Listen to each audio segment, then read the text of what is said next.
আপনি কে?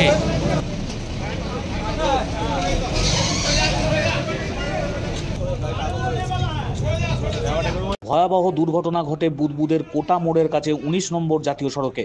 দুর্ঘটনার খবর পেয়ে ঘটনাস্থলে পৌঁছায় বুদবুদ থানার পুলিশ ও দমকলের একটি ইঞ্জিন। জানা গেছে, একটি বেসরকারি যাত্রীবাহী বাস কাটোয়া থেকে বরাকর যাওয়ার পথে ১৯ নম্বর জাতীয় সড়কের উপর কোটা মোড়ের কাছে ওভারপুলের উপর দ্রুত গতিতে দুটি লরিকে অতিক্রম করার সময় নিয়ন্ত্রণ হারিয়ে দুটি লরির সাথে সংঘর্ষ হওয়ার পর ডিভাইডারে সজোরে ধাক্কা মারে এবং দুর্ঘটনায় আহত হয় ১৫ জন যাত্রী, যার মধ্যে গুরুতর আহত হয় ৮ জন। দুর্ঘটনার খবর পেয়ে ঘটনাস্থলে পৌঁছায় বুদবুদ থানার পুলিশ ও দমকলের একটি ইঞ্জিন। দুর্ঘটনার পর বাসের ইঞ্জিনে আগুন লেগে যায়। যদিও দুর্ঘটনার পর ঘটনাস্থলে দমকলের একটি ইঞ্জিন পৌঁছে দমকলের কর্মীরা আগুন নিভিয়ে দেয়। দুর্ঘটনার জেরে জাতীয় সড়কের দিল্লিগামী রাস্তায় যান চলাচল বন্ধ হয়ে পড়ে। আহত যাত্রীরা জানিয়েছেন, যাত্রীবাহী বাসটি বেপরোয়াভাবে দ্রুত গতিতে পানাগড় যাচ্ছিল। অল্প জায়গা দেখে বাসটি লরিকে অতিক্রম করতে গিয়ে দুর্ঘটনার কবলে পড়ে।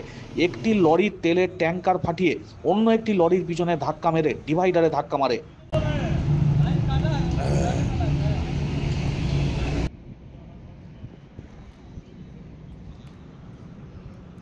লরিটির তেলের ট্যাঙ্ক ফেটে যাওয়ায় জাতীয় সড়কের উপরে ডিজেল ছড়িয়ে পড়ে, যার কারণে ওই রাস্তায় যান চলাচল বন্ধ করে সার্ভিস রোড দিয়ে সমস্ত গাড়িকে পারাপার করানো হয়।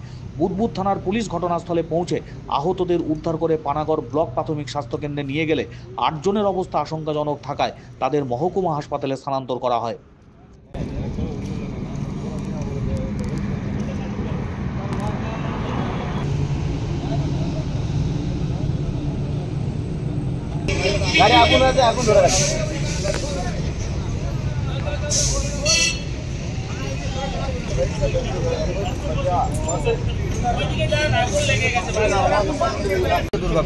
বাসটা এইটুকু রাস্তা দিয়ে বেরোনো রোড ইম্পসিবল ছিল, তবু এই ট্রাকটাকে কাটাতে গিয়ে প্রথমে পারলো না, এই অল্প জায়গা দিয়ে বেরোতে পারলো না, ওর ট্যাঙ্কিতে মারলো, তারপরে পেছনে ওই ট্রাককে মারে, যখন ড্রাইভার সামলাতে পারলো না সোজা ব্যারিকেডে মারলো।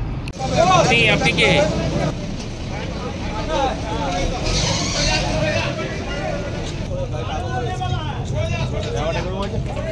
ড্রাইভারটা